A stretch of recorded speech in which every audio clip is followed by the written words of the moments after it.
Hello, empowered indie artists. Everyone is telling you that you need to build your fan base, right? Well, today I wanted to talk about 5 really easy, no brainer baby things you can do to start building your fan base today. My name's Becky. This is the Empowered Indie Artists YouTube channel and podcast. If these are helpful to you, I really hope they are. Please subscribe and like this video and let me know in the comments below what you're thinking, how you feel about what I'm giving to you. Okay, let's get to it. All right, 5 no-brainers to building a fan base. First, no-brainer, have a direct line of communication with them. Now, that sounds like a no-brainer, but ultimately what that means is that you need to be able to collect either their phone number or their email address. And that's where artists get stuck, is they get kind of bogged down and overwhelmed with the thought of, oh, well, that means I need to set up a website. That means I need to set up an email collection system or a texting app system. I understand it is overwhelming, but you absolutely have to have this direct line of communication because, as we all know, by this point, if you've been at it for anywhere between 2 and 5 years, you know that platforms change and that algorithms change.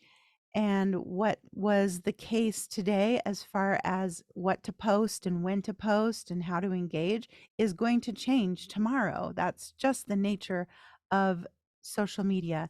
And while social media is free real estate for marketing, so I really always encourage people to be on social media, it is not the goal. The goal is not how many followers do I have?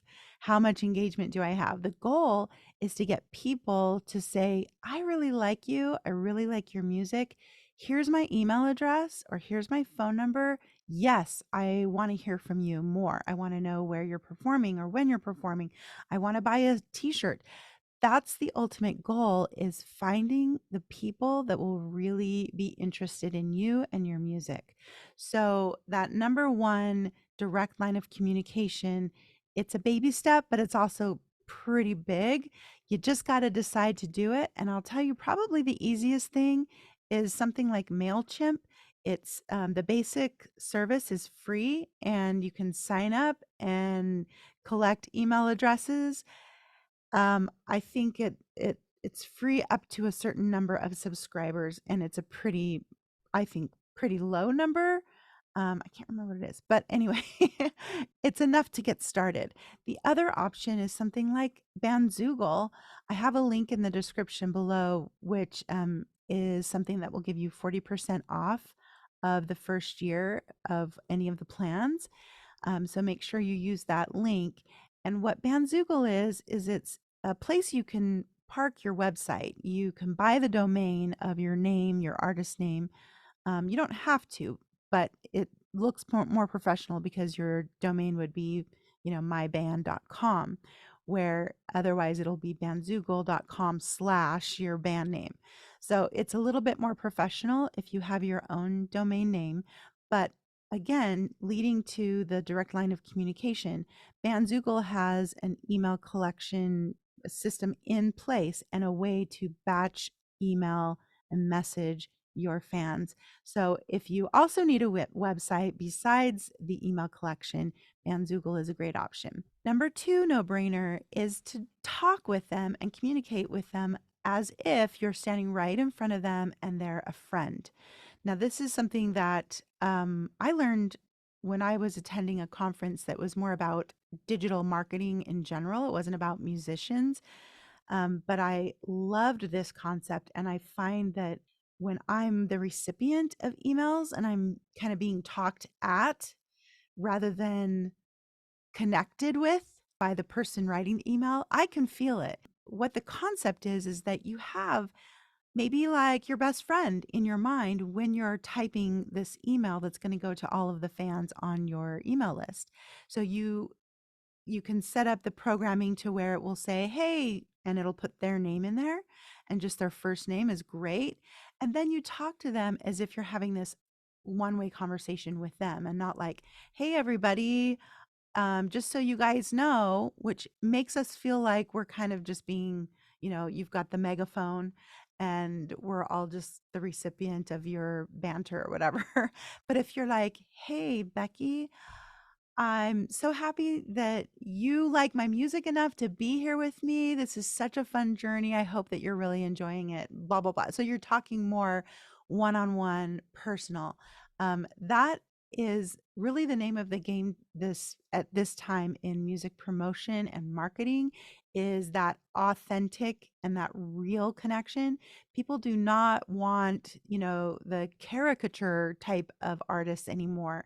Maybe there will be another time for that, but right now it's about engaging with you as if you're an individual. I mean, all you have to do is look at Taylor Swift and the way she has mobilized. I mean, rabid fans basically. They are diehard, and the reason why is that from the very, very, very beginning, she has made the fans feel like they are part of her tribe. She's basically the one who started that whole tribe mentality when you find an artist that you really love. Now, that's kind of on a mass scale, and that's kind of like over the top, I think. But just at a very small indie artist kind of scale, if you can communicate with them as if they are people that you know, that you met at your show, that you talk to on a regular basis, it will help them feel more at ease and, more empathetic towards you as a human and not just someone they're like, I like their music, but I don't care about what else is going on. They're going to be more interested in what's happening in your life. And really, that's what it's all about. It's about your story. The number three no brainer, create great music. Okay. I mean, that really should be number one, right? So create great music and not just put out hurried content for the sake of releasing content. That's a hard balance to do because as you know, the MO today is to release regular content. And this is why I'm very passionate about not rushing this process. As soon as you put out that first single, you got to follow it up with another one in 6 to 8 weeks. And so if you rush that first single and you don't have anything else that's really of quality in the pipeline, and until maybe a year, you're not going to get any momentum happening from that very first release. So make sure that you're spending time really working on the craft of songwriting and also of your performance skills. If the music is mediocre and meh, that alone can keep you from building a real solid fan base besides your family and your cheerleaders, right? So if you feel like maybe your music is not up to par, and I'm talking about the songwriting, especially music that really like lyrics and melody that engage people, that make them want to just listen to it over and over again. They don't have to be hit songs, but they have to connect with people. And that's where the focus really needs to be. And then, of course, having great production is always, I think, a really important factor in that as well. Number four is consistent communication, making sure that when people do sign up for your email list, you are not just messaging them when you have a release every 6 weeks. What if it's every 6 months and that's the only time they're hearing from you? Create your own pulse, whatever works with your life. But I would say at least once a month, you should be communicating with the people on that list. And even if you have nothing significant to share as far as music or videos or anything, just giving them a recap on what happened since the last release or since the last message that you sent. And again, talking to them like they're your friend, that's going to make a difference. That's going to make them feel like hey, this is someone I really like. They're cool. And they're going to be interested in what you have going on. Number five, now this is my favorite because we kind of forget about it, but give your fans opportunities to support you, to be involved and be engaged. If you just take a look at some of your favorite artists, there are so many clever, clever things that people are doing that are like video, duet with me, those kind of things. Or I want to see your artwork that coordinates with the latest release. Anything that you can do that gets people excited about participating, um, then you can share it on social media. They'll share it on social media. You're going to start picking up new momentum and new fans just from having that kind of activity on social media. So, have a brainstorming session with you and your team, anybody that's like a supporter of you, and see what things you can think of. And also, don't be afraid to ask them for the support. Let's say that you are trying to do a music video for a release that's been really, really popular. You guys, I have this amazing song. You've told me how much you love it, and I really want to be able to do this music video. I have the whole concept in my mind. Or it could be actually getting ideas of concepts for the music video. But I also am doing this GoFundMe or fundraiser or some kind of way to collect money to fund the music video. You see what I'm saying? If people have the opportunity to just throw you $20, they're probably going to do it if they love your music enough to be on your list. So don't be afraid to ask for help. Don't be afraid to engage their ideas and to really make them feel like they're part of your tribe. All right, that's it. I hope that was helpful. Make sure that you grab your freebie. There's a link in the description below to the fan profile worksheet. And this is just an exercise you can go through to help you decide what your typical fan is. Some people have a hard time with this because it's like you have to kind of use your imagination.